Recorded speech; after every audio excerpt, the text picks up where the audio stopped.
think this latest story has made my head spin in a way that even the initial allegations, as deeply horrifying as they were, didn't.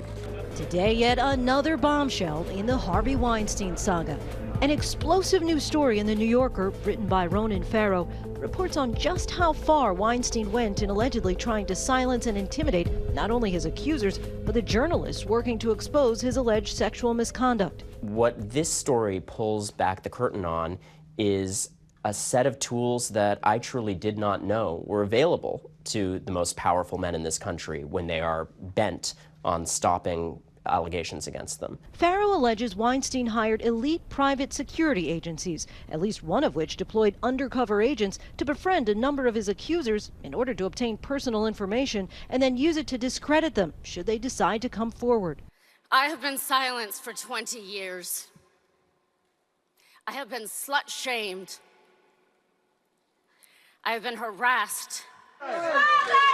One of those women allegedly targeted by Weinstein's operation was actress Rose McGowan. She said it was like the movie Gaslight. She said that she was living for a year in a world of funhouse mirrors. What is so striking about this story is just how far this effort went and how elite the operatives used were. One of those groups was Black Cube. That is an elite Israeli private intelligence agency staffed by former Mossad members in some cases. These are highly trained operatives who excel in using false identities, who construct front companies to cover for their false identities. This went very, very far. How involved was he? He was directly involved, had face-to-face contact with investigators, approved their work plans at multiple points over the last year, was receiving reports directly from several of the firms. These were routed through his lawyers, but Harvey Weinstein was pulling the strings. McGowan was just one of the more than 60 women who've come forward with allegations against Weinstein, including sexual harassment, abuse, and even rape. Weinstein has denied any allegations of non-consensual sex and also denies the targeting of any individuals. In 1997, Weinstein is reported to have reached a settlement with McGowan after an alleged encounter at a hotel room. But according to Farrow, some 20 years later, just this past May, McGowan received an email. Rose McGowan received inquiries from a woman named Diana Phillip of Rubin Capital Partners.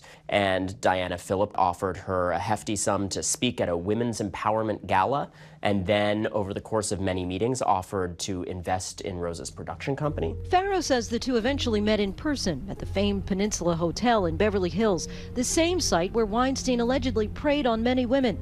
McGowan told Farrow the woman was initially very kind, but soon began pressing her for information.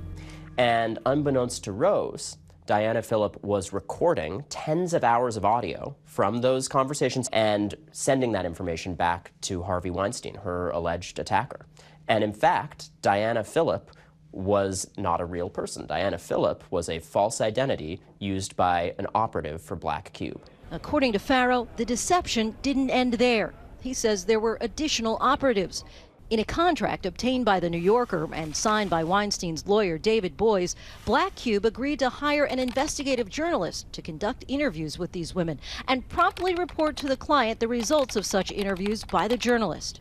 This journalist contacted Rose McGowan, as well as Sopranos actress Annabella Sciorra, who recalled the suspicious conversation, saying to Farrow, "It scared me that Harvey was testing to see if I would talk." Just last week, Sciorra came out alleging that in the 90s, after driving her home, Weinstein forced his way into her apartment, held her down, and raped her. Several journalists were allegedly targeted by Weinstein as well, including Farrow himself, who says he was contacted by the same operative as McGowan. What did she say to you? She was working on a women's empowerment initiative, and wouldn't I, as a male advocate for women's rights, like to be a part of it? I did not know who she was, and I did not respond. Allegedly, operatives also tried to stop the publication of an article in New York Magazine, which included aggressive human intelligence operations around one of the reporters at that magazine, detailed psychological profiles of the editor of that magazine, a profile of the ex-wife of the reporter that explicitly says, "We will use this as leverage if the story runs." The idea that they are posing as journalists to try to gather negative information on the accusers crosses any ethical line. Farrow also says he came across a document compiled by yet another firm, PS Ops. He alleges this company, acting on behalf of Weinstein, focused on uncovering his sources, as well as those of a New York Times journalist, Jodi Kantor, who was also investigating Weinstein. Listing every possible interaction, detailing sources that both Jodi and I spoke to, who then reported back to Weinstein and detailed the questions we were asking. PS Ops, a Los Angeles-based security firm, allegedly created detailed dossiers on various people. In one PS Ops profile of Rose McGowan, there are exhaustive lists of negative internet posts about her. There are sections entitled Past Lovers, for instance, adverse character witnesses, people willing to say negative things. This was an all-out campaign to discredit and smear these women. But much like the plot of a Weinstein film, there's a twist. David Boies, the same lawyer who previously represented Weinstein and signed the contract with the intelligence firm in an attempt to discredit accusers and journalists, was also representing the New York Times in a libel suit at the same time. In a statement to ABC News, David Boies called it a mistake to contract with and pay investigators who he did not select and control. He said that had he known what this was for, he would have never signed it or been associated in any way with this effort.